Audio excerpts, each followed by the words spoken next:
about 16 years around Australia.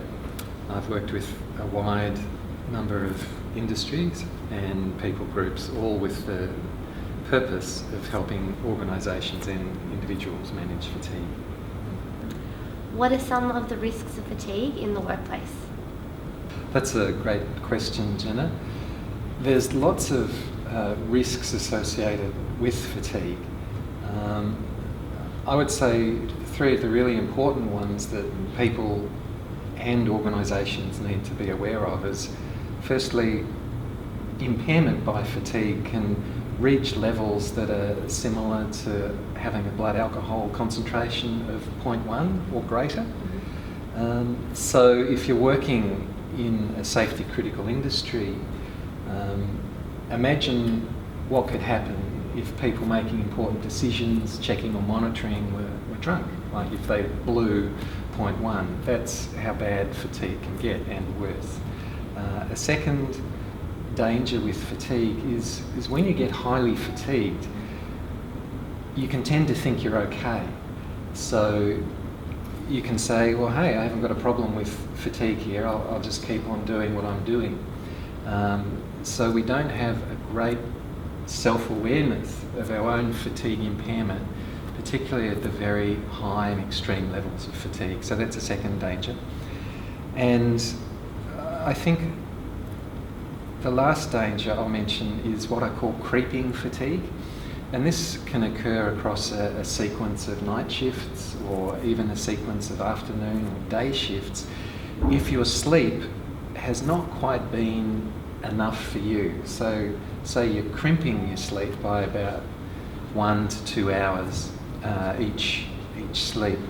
What can happen is that fatigue can gradually build up and up and up and reach significant dangerous levels over a period of 7 days or 14 days if we don't get that sleep we need to pay off our sleep debt. So to go over them again, it's like being drunk.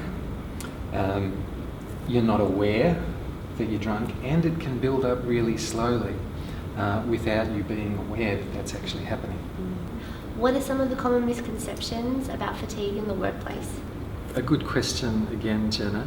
I think in many organisations this depends on the culture and what the vibe is like as you walk around the organisation.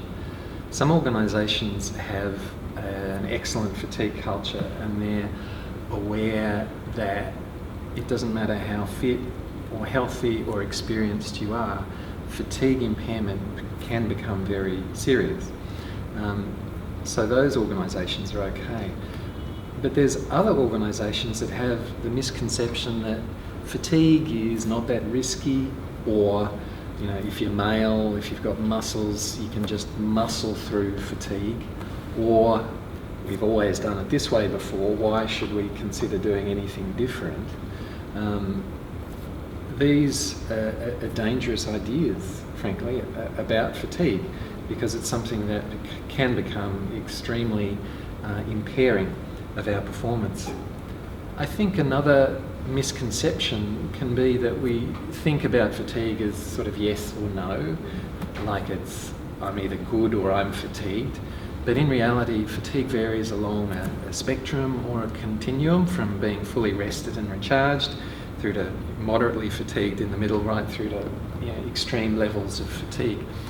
And where you are on that spectrum depends on a number of things. The big one is the time of day.